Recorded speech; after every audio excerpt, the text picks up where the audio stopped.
Stories from Real Life is a production of Media Well Done, LLC. Today on Stories from Real Life with Melvin E. Edwards. What happens when the world that raised you is the world you eventually have to leave? Margaret Eastman Smith grew up inside Moral Re-Armament, an international movement born from the Oxford group that sought to change the world through personal moral transformation. It gave her family purpose, community, and a global mission. But eventually, Margaret faced a harder question. Who am I if I stopped living according to someone else's certainty? On Stories from Real Life, we discuss her remarkable memoir, A Spectacular Inheritance, and explore faith, family, trauma, forgiveness, history, identity, and the difficult freedom of finding your own path. This is Stories from Real Life, and today's story is Margaret Eastman Smith's Faith, Family, and Freedom. You are listening to Stories from Real Life, a podcast by engaging storytellers for engaged story listeners. Here's your host, author and journalist, Melvin E. Edwards.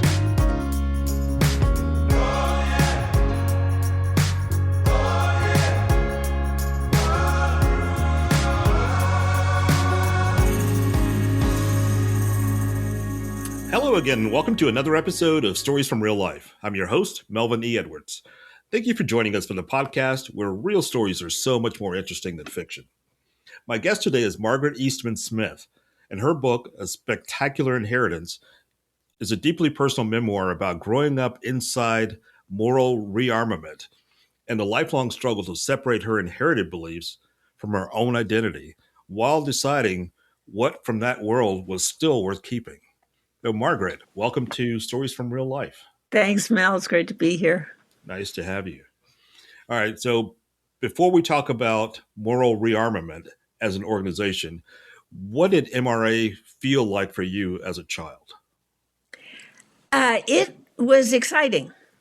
I was kind of up for challenges, I guess. And so there were always lots of people around. And my parents were certainly into telling me what was going on, appealing to me to be part of it, to sort of find my place in it. So if there were ways I could help, that was always very practical when I was young. But there were ways in which they expected me to kind of maybe understand the big idea that we were changing the world, that all these people came from different parts of the world, they were doing interesting things, and that we were connected to them.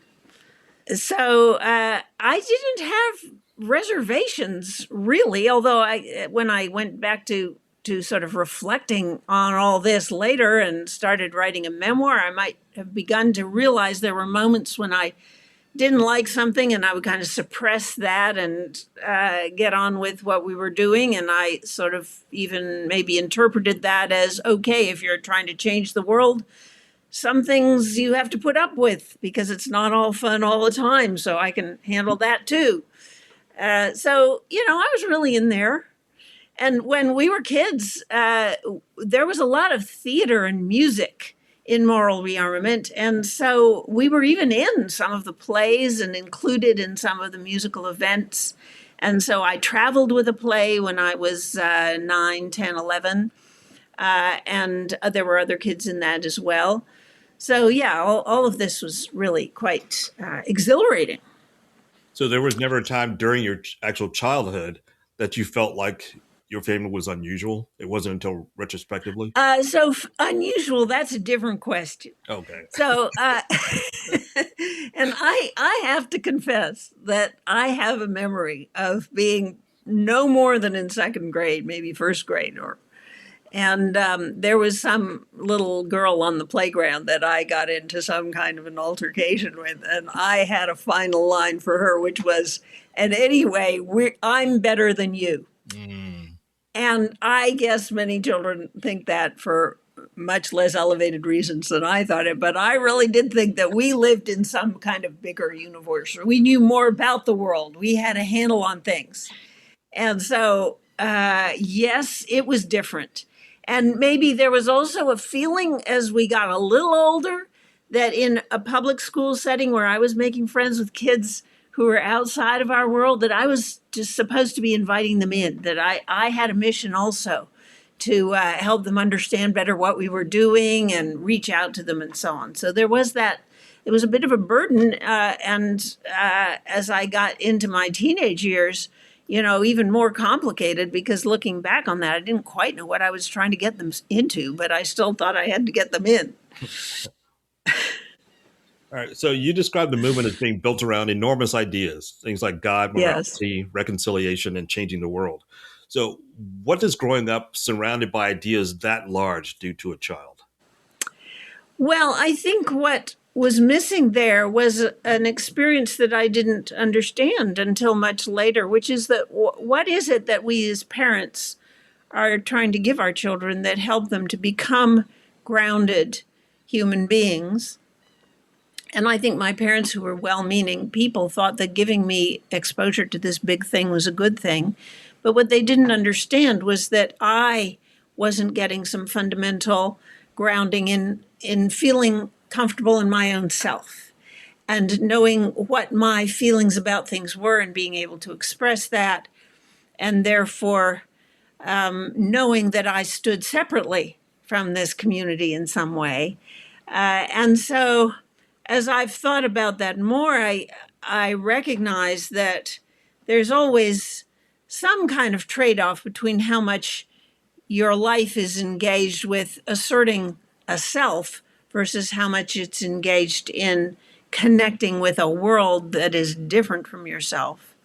But certainly we need to feel centered and grounded in order not to feel threatened by other people.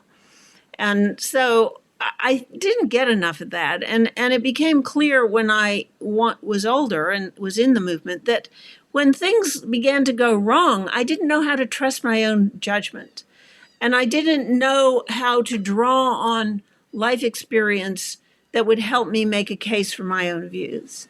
And so as time went on, I felt like the only solution to this was to get out of this movement and see whether their principles really worked for me when I was on my own in the world. And then I began to see much more clearly that other people are going forward in life on sort of developed convictions that they have. And I didn't really have developed convictions. I was sort of casting about when I was 35 in a way that looking for experiences that would have been normal for a much younger person. That's interesting. All right. So for someone hearing the name for the first time, what was Moral Re-Armament? Well, it grew out of a Christian origin.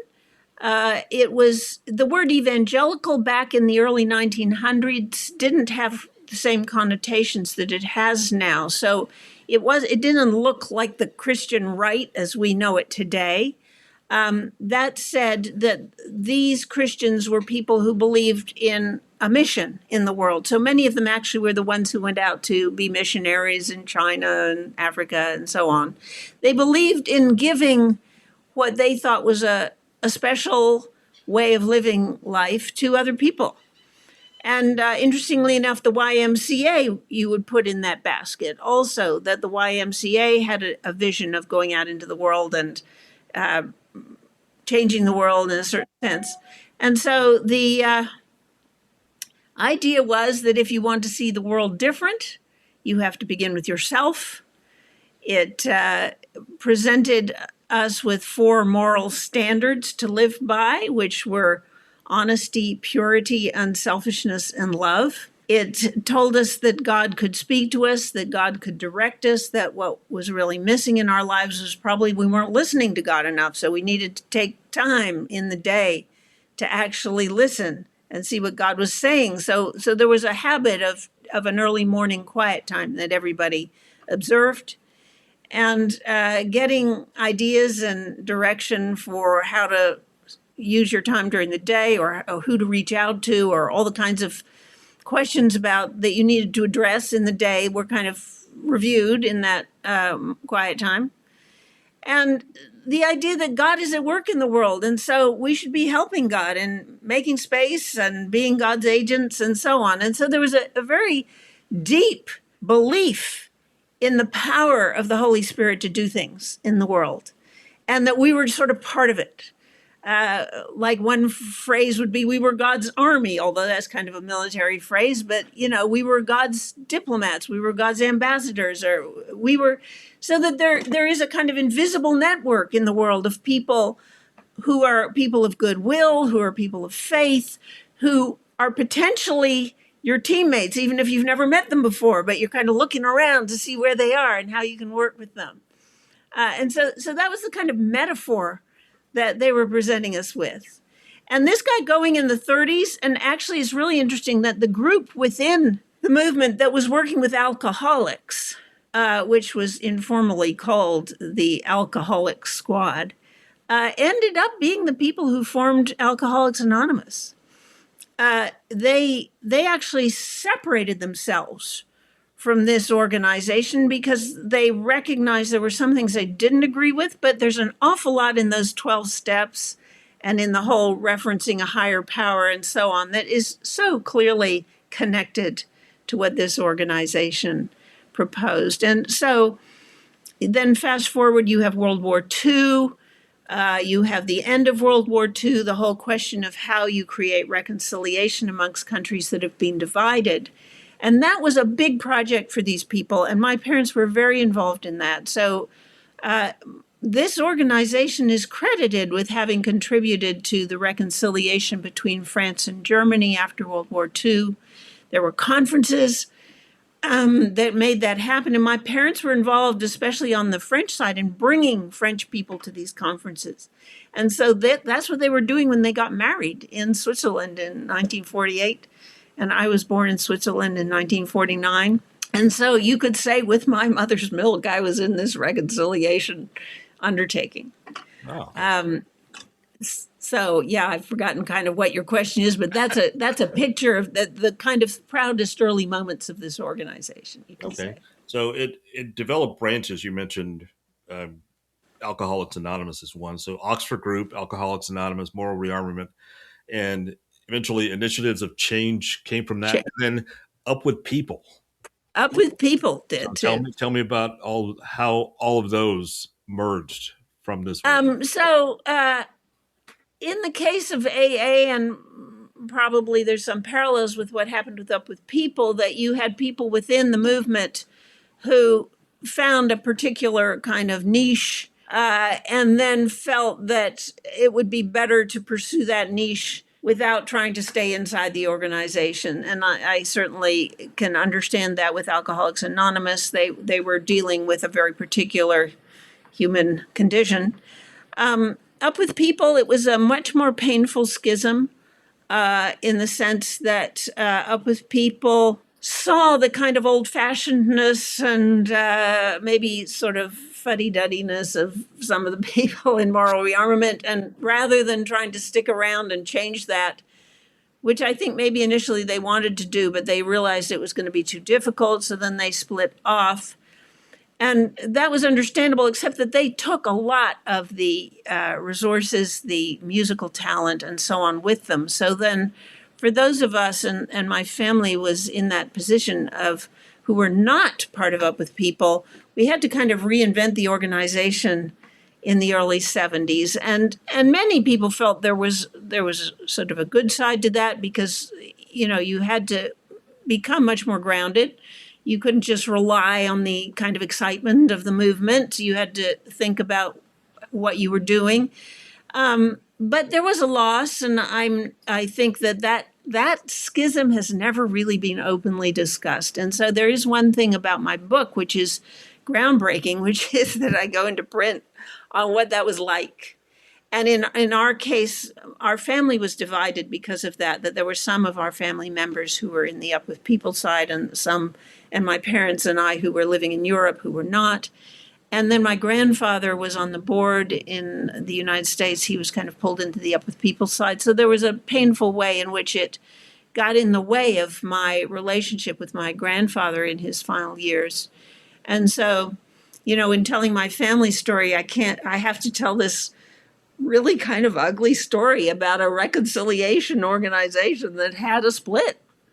And so that's there. And then the truth is that, there are ways in which we've come back together with many of those friends. And I've had conversations with some of them about this book. And, I hope that the Up With People folks will also find this story speaks to them as well. The ones I know of who've read it have said it does. This is the human condition writ large. It's the wounded child who grows up in the flawed idealism of this world, gets out, still has to deal with all those people, still has to redeem her parents' story, still 50 years later is trying to create reconciliation amongst the people who were involved. It's all there. And in the course of that, sort of trying to figure out, what are the principles of living that you can stick with when so much kind of got thrown out and put up for question. And, what does it mean to just go on loving people, even if you disagree with some of the things they did? And how do you do that on a day-to-day basis? And how do you actually have conversations about things that are awkward? And are there some things you shouldn't try to have a conversation about, but are there others that you should? And so we're all dealing with that stuff all the time. If you're enjoying today's conversation, I'd like to invite you to visit MediaWellDoneLLC.com. That's where you'll find everything we do at Media Well Done, from this podcast to our growing library of books. You can also get a schedule of where our authors will be for their next book signing so that you can come out and meet us and get your book signed. Whether you're looking for a thought-provoking novel like Nuremberg, Mississippi, a family history like The Names They Kept, or the forthcoming historical piece Baker Battery Goes to War, you'll find them all in one place. The best part is that when you purchase directly from MediaWellDoneLLC.com, you're helping support independent publishing and this podcast, allowing us to continue bringing you meaningful conversations every week. Again, that's MediaWellDoneLLC.com. Check out the website for yourself and let us know what you think. Would you put the Moral Re-Armament people group into a cult category? It's certainly a reasonable conversation to have. I feel that there's a distinction between cult groups that start out with a very cultish origin, where human control is kind of always the thing, and where the leader's trying to be something so special, sort of a savior personality, and everybody buys in, and there's sort of a kind of win-win in that relationship. I actually think that the leader of this organization did not intend to be this powerful personality that everybody was kowtowing to. But I think he was very naive about how to ensure that that was the case. So he had an idea that you would not have leadership structures, you would have a kind of collective body that was rather amorphous, who were the leaders, and that they should get together and work things out. And so the thing is, when you're a small number of people, maybe it's possible to do that. But as it grows, you're going to get all sorts of things happening that you don't know about. And so strong personalities are more likely to carry more weight and even think that they're more right because they have more success in getting other people to follow them. And so I think that the story of Moral Re-Armament is how a well-meaning group developed certain cultish characteristics. It's certainly true that it seemed to have a lot of appeal for families. So you got kind of extended families getting into this. And then once they were in, their family dynamic is being kind of wound into the movement also. And then over time, you're getting intermarriage amongst these families. And so the connections are opaque, they're not obvious. And then for some new person coming in, they're trying to figure out, well, how do decisions get made here? And they can't quite figure it out. And then the whole idea that morality is kind of the test of who is in and who is out. So, if you are godly, then you're obviously living a moral life. And therefore, if you're not living a moral life, there's something wrong with you. You're not godly. And therefore, your views do not count for as much. So you can use this to manipulate people. And so the emphasis on morality actually kind of fed some of the problematic elements. So And in the late 50s, I think it became much more difficult to criticize, to step out of line, to try and do something different. By the time that Up With People schism happened in the late 60s and early 70s, the movement developed a different kind of energy, even though some of the old things remained. So it was not nearly as difficult to think of yourself leaving the organization and not feel shamed about that. But I got to tell you, I stepped out as a full-time worker in 1984. I still had to wrestle with the question, what is wrong with me? Surely, if I had been a better person, I would have been able to make this work. So I carried that with me. And so there is a way in which a certain kind of shaming kind of takes hold inside, that even when you know you have to step out, you don't quite feel certain of yourself in that. And so I had to find a clearer sense of my own power. And that took time. Wow.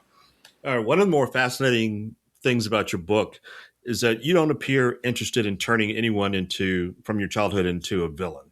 So why was that important to you? I didn't want to villainize anybody. I believe this is a much more difficult kind of story to tell because we all want a villain. And that trickles up into the larger world where in politics and so on, we feel that the issues are clearer if we can find who the enemy is.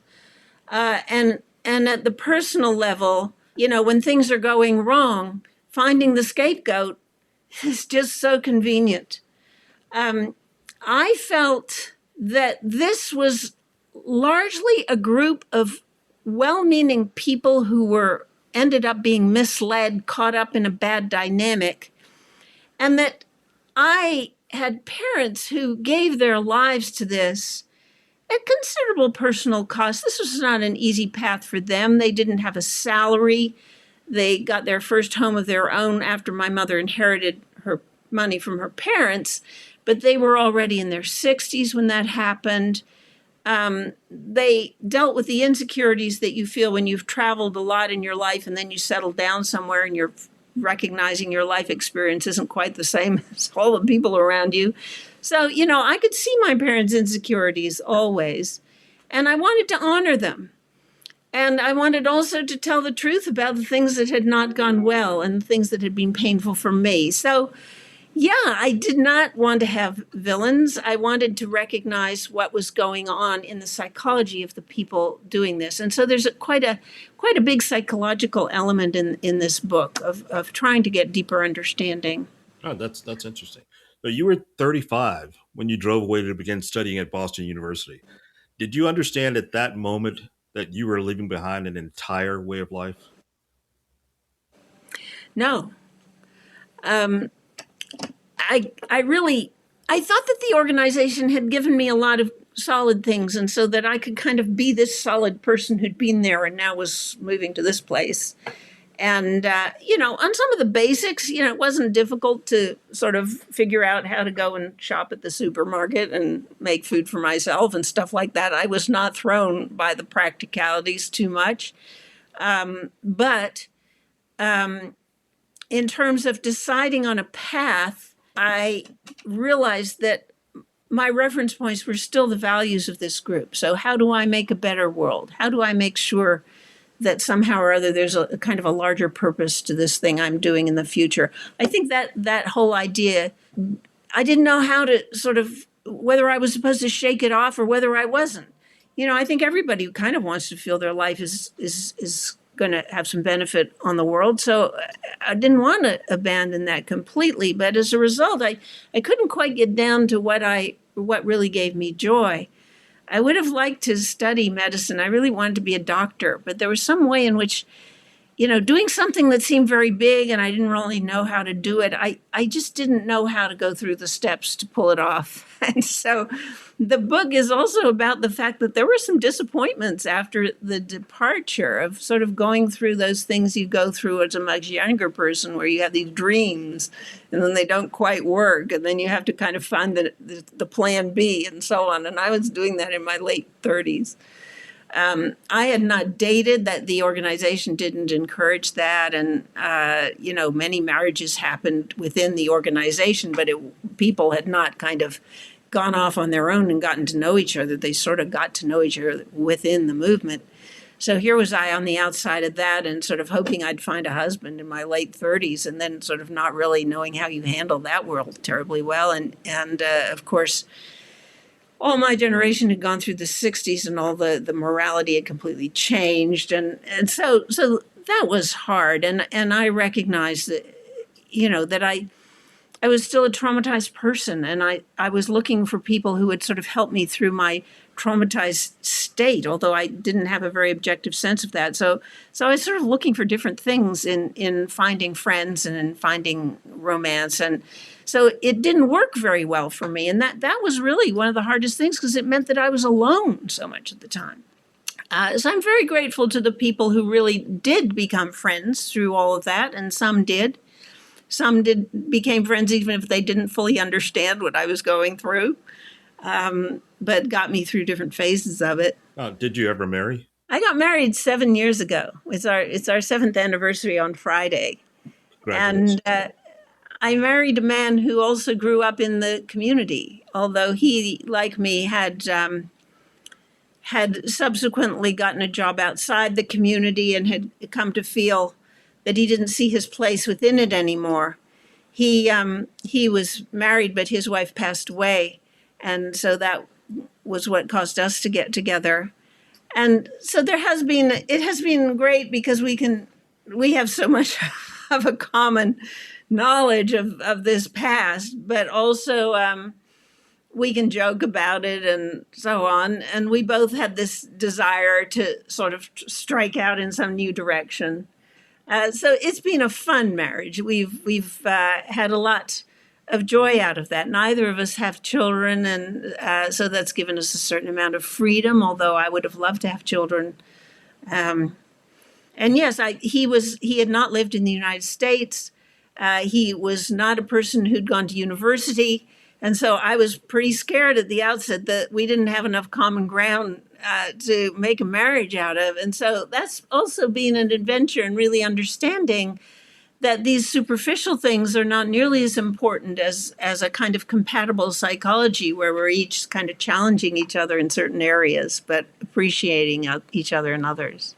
Have the two of you had to unwind things that you had learned in childhood as older adults? Unwind. Yeah, I think so. I think the probably the feeling that we were obliged to do things, to show up for certain things, to just sort of toe the line, and then realize that actually we're not, that we can live our lives separately. So I say that in relation to the movement, but also in the other things that we've ended up doing subsequently, that we need to check in with ourselves about whether we're sticking with groups that we're in just out of loyalty, or whether we can really give our full energy to them. And so that dynamic of kind of unselfishly towing the line, but not really asking yourself whether this is where I belong, that dynamic comes with you, and you have to address it. So, we've joined different churches. We've tried to find ways that our understanding of our Christianity fits with other people's. Maybe nobody who does that feels they fit entirely with a church, but we've appreciated that there are people who have some of the same values we do in a church setting. So we've wanted to do that. Right. So you described MRA at one point as almost like a third parent. What do you mean by that? Yes, that's absolutely right. So, our parents are the ones who tell us what the rules are when we're young. They're the ones who we refer to, and we also have an unconscious thing going on with our parents that psychologists highlight, which is that at some basic level, when we're little, we know we need our parents. And so we don't want to offend them too much. We want to get on board with what their expectations are. Now, I recognize that some children are rebels from a very early age, but that may be because there was something traumatic going on in their family. But for most of us, we kind of get with the culture that our parents set up for us. And then when we're teenagers, that's when we take a second look at all that. But in the case of all of us kids growing up in this world, we had our parents telling us what was what, and then we knew, in addition, what was expected from the movement. So it had these moral standards that we were supposed to live by. It had its gatherings where it did things in a particular way. There was a lot of emphasis on hospitality. There was a lot of emphasis on high standards. And so, even in terms of keeping your car clean or keeping your house clean or serving a nice meal or all these kinds of things, the standards were kind of always there.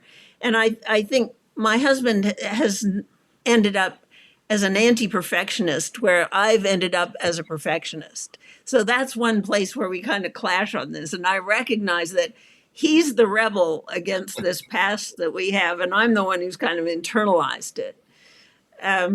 So I think there are ways in which, I find us at a gathering in our church. We belong to a racial justice group in our church. We meet, every 2 weeks.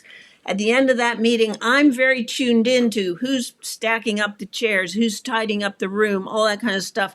That was so drummed into us when we were in this movement. I recognize it's not drummed into everybody. I'm often the one left stacking up the chairs, and so I realized that this was good training. This was a helpful way to learn how to navigate the world and how to work with others, but that not everybody takes those things for granted. So then you have to figure out, well, how do you sort of impart this to other people in a way that doesn't sound like you're self-righteous or, you know better than them how to do things and so on. So when I was teaching in peacemaking and conflict resolution, I felt that part of it was really to help my students to recognize that it's not just understanding the politics of a place or the kind of legal issues that are at play and the tensions we deal with in the world, but just how are we kind of greasing the wheels of human relationships going forward and learning how to do things together in ways that acknowledge others and keep a good team spirit going. And I think I got that from the group. Okay. Was racial reconciliation a part of that group? Yes, it was.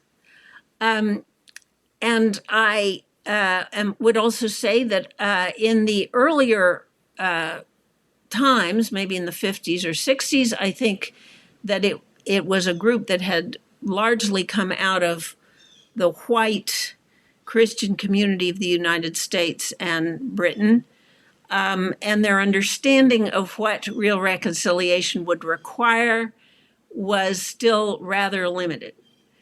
That said, they did a wonderful thing in the 1950s where they did a musical play based on the life of Mary McLeod Bethune, who was an advisor to Franklin Roosevelt, a very great leader in race relations, who actually met this group, met Moral Re-Armament in the 1950s and loved it. She loved its global reach. She loved the feeling that we were all together trying to change the world.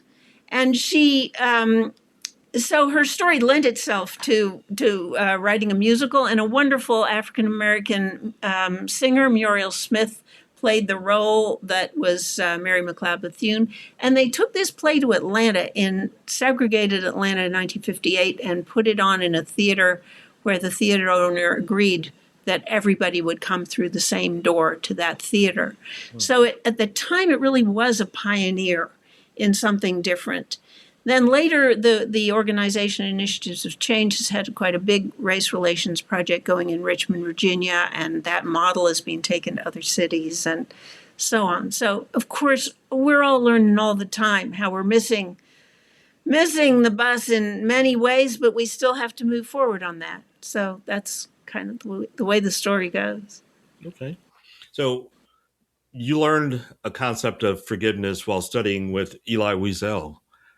What did you learn from him? That's so interesting that you found that in the book. So Elie Wiesel for anyone who doesn't know who we're talking about, was a Holocaust survivor. He was Jewish, and his whole family died in the camps. And so there he was, a young man in his, I think, maybe early 20s, maybe even less, when World War II was over. And he became a very important voice for the memory of the Jewish experience of the Holocaust. And then he taught a class at Boston University, which was where I was studying. So I signed up for this class. And I guess what I would say about this is that you say that I learned this from Elie Wiesel, but the thing that confronted me about being in this class, where really the majority were Jewish, they had grown up with this Holocaust memory as the kind of central family experience. How could I expect these people to be forgiving about that experience? I felt like I needed to think afresh what I really meant by forgiveness, or what could, because it isn't just a kind of knee-jerk automatic thing that if everybody forgives everybody, the world's going to be a better place. That's so clearly shallow. And so I couldn't just assume that my Christianity was going to be based on that idea. And so it made me think afresh about what did I really mean about forgiveness? And is forgiveness required of everybody? And if not, then what are we thinking about when we're with people who can't forgive? And is that going to kind of place them in some kind of marginalized place where they don't kind of count as much or something like that? So it made me stop thinking in sort of knee-jerk ways about my Christianity.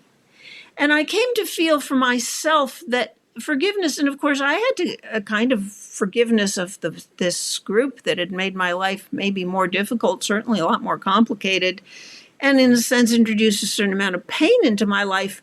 What was my stance with regard to them? And what I came to conclude is that forgiveness is really a thing you discover inside yourself, where you realize that you're stronger than that experience, that you can actually go on as a stronger person even though those things happened, and that all of us are going to have some kind of experience like that that is a kind of checking in point for what that is, although I certainly grant you there's no comparing suffering, and that the things that have come down through many generations in our families cast a shadow over our lives. So I don't want to be glib about that subject. All right, that's perfectly reasonable. So the subtitle of your book is A Memoir of Letting Go. What did you have to let go of? Well, let go of a burden that I think I carried of trying to make that group work, trying to make that endeavor kind of come out well. That actually, I realized that wasn't my responsibility, although I certainly thought it was. I mean, I carried that deeply. I think the perfectionism thing that I talked about, letting go of my perfectionism and sort of laughing at it sometimes. Recognizing not only that organization, Moral Re-Armament, I didn't have to make it work out, but I also may never find the substitute solution. It may be that we live our lives in some kind of piecemeal way where we recognize some good principles in life, we do our best to live them, but we're not going to find a blanket solution to humankind. And it's very tempting when you leave an organization like that to be looking for the substitute. So the bottom line in the book is thank God for the wilderness, to recognize that there are always going to be things we're learning. There are always going to be moments when we feel we don't know quite what's going on. We have to kind of have a listening ear, be a good observer, take courage in certain circumstances to kind of get in there and do things and then recognize we may make mistakes. But all of this is the real dynamic by which life happens. All right. After everything you've learned, what do you still admire about the people who raised you and the ideals they were pursuing at the time? I think their willingness to stand back from their own lives and recognize that they were part of history, of some larger endeavor in the world, and that perspective was a kind of metaphor. but certainly my father handed on to me a sense that I was part of history. I was part of the good and the bad, and that what I did in my life would also be part of history. And so I didn't have to hold my life too tightly. I'm grateful for that. Even though, there have been moments when I've had to kind of go after certain things in life and be a bit more aggressive than I was when I was younger. But I do think as I get older, I value that more. And I think there were many principles of life, like recognizing that we don't fully know what love is, but we're always exploring that. And it's partly about being centered, about having room in your heart for everybody around you, for the people who are sort of thrown into your life, and that's going to find expression in different ways with different people, and that you can kind of sit with that and be at ease with that, and sort of have faith that in the end, it's outside your power to control the way the universe is going to flow. So there is some way in which it's all in God's hands. But you still have to do your best to make a difference. So it's sort of how you sit with all that, I guess. All right. You spent a lot of time studying history, as you just mentioned. What has history taught you about yourself? Wow. What does history tell me about myself?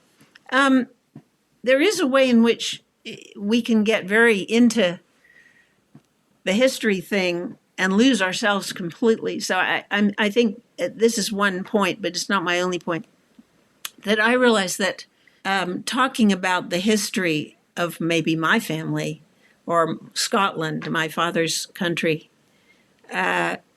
is a way to avoid actually exploring my own feelings. And so I think history is sometimes code for suppression of emotion. But then it's sort of interesting about when you ask that question, you've got me thinking now. I mean, the whole question of women in history, that I have never been excited by finding out about great women who did this and that. I don't know why that is. It just feels like that seems like somebody's trying to give me a message about a generalization when they're not really interested in me. So maybe this tendency to generalize, which can happen in history, I think can be problematic. But that said, there's such paradoxes here. I mean, like the sense that we're in some ongoing story, that's what gives the whole thing meaning. And so I'm really grateful for everything that I managed to learn about history and how people think about history, because it gives me reference points in the great human story. And I actually feel sorry for younger people who aren't learning more history, because they have much less sense of sort of how we got here and so on and so forth. So history will always be critiqued and rewritten and used in ways that are good and bad. I get that. I've studied that. I've written about that. But I think knowing that we're part of that is actually inspirational. That's interesting. All right, so finish this sentence for me. My spectacular inheritance was... What was the spectacular inheritance? That's that what the I question? want you to finish the sentence. Yeah. My spectacular inheritance. The spectacular inheritance was that I lived among people who had a big vision for how they could affect the world. And they challenged me and my generation in the movement to be thinking always about how we can make a difference. And that if we weren't doing that, there was a piece missing. I recognize that the inheritance also told me there's many ways you can be naive about that. There are lots of ways you can mess up. Admitting that is better than not admitting it. And the story goes on. All right. Before I ask you the rapid fire questions as we wind down the conversation, I want you to tell the listeners why they should pick up a copy of your book today. Well, they will get the story of a wounded child who tried to figure out what life was all about. They'll get the story of a group of people who tried to make a big splash in the world and make a difference, and some of the foibles that emerged and some of the weirdness and all of that. they'll get some very particular anecdotes about people. And I think I bring certain individuals to life pretty effectively in terms of the impact they had on me. I think it's a good story. I think it's an epic story in many ways because it has so many levels to it. And foibles is a great word. So just based on that alone, I think people. Okay, there you go. People love foibles. I guess that's what we like the most. There's certain words that just have a certain zing to them, and I think that's one of them. All right, so here's some rapid fire questions, and I'd like for you to give me some very quick, punchy responses to them. All right, something you once believed absolutely that you no longer believe now. Well, I think that forgiveness one, I think I really thought that forgiveness was a kind of absolute message of Christianity, and I definitely modified my views on that. I think there are many principles like hospitality and caring for others that I think needed to be modified, that nothing actually is very good if you take it to absolute lengths. You know, you can really trip yourself up by that. So your question is great. And my life is full of examples of that. I thought as a kid who did well in school, I thought that actually showing that I could do everything well was going to get me ahead. But actually that can really alienate people. So that's really bad too. Yes. All right. So something from MRA that you remain grateful for. I'm grateful for MRA's sensitivity to teamwork, to the fact that when you're doing something with others, that you're creating a team. And so you're not just doing the job, that it's an opportunity to be connecting with other people, that it's important to be aware of everybody in the group, that some have come in for different reasons than others, that you're conscious of the group and the individuals within a group. I'm really grateful to them for that. A place that still feels like home. It kind of does, or at least the idea of it feels like home, even if the manifestation was never quite at the level that we hoped it would be. History or psychology? Which one taught you more about human beings? I needed to study psychology. Probably I maybe imbibed quite a lot of history, but it was psychology that gave me pause to say, wait a minute, history hasn't really helped me figure this out. You know, what was really going on between my father and me? Why did my father join this organization to begin with? What was his own family trauma that made him feel he needed to be in this very tight community? So, yeah, I feel like psychology is terribly important to understand. All right. Last question of the day. What does home mean to you now? Oh, wow. Well, I think it means being comfortable within myself. I do think in our older years, knowing that we have a familiar place, a place that sort of resonates around us, is a great help. And I don't feel it's all that great to be endlessly moving to another place and getting to know another place and all that. I think there is something about knowing that the place you're in is kind of inside you as well. And when I read things written by people who grew up in one place and have a very strong sense of place, I do envy that. So sense of place is important. But I think even more important is the sense of being at rest somehow inside myself. Wow, that's a great way to end this episode. So my guest today has been Margaret Eastman Smith, and her book is called A Spectacular Inheritance, and the link is in the show notes for you to get your own copy of the book. Margaret, thank you so much for being here today. I enjoyed the conversation. Thank you for your wonderful questions, Melvin. It's been great to meet you. Nice to meet you too. Enjoy the nice weather up there in New England. It's not 100. Yes, exactly. Beautiful day. I hope it cools down for you soon. It probably will in November. All right. All right. That's it for this week's episode of Stories from Real Life. Until next time, don't forget to shine your light wherever you go.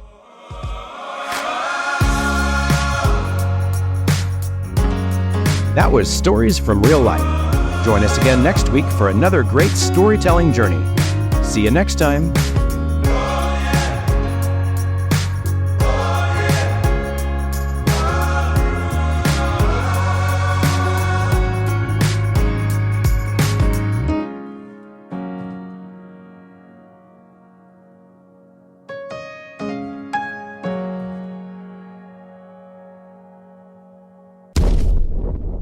Stories from Real Life is a production of Media Well Done, LLC.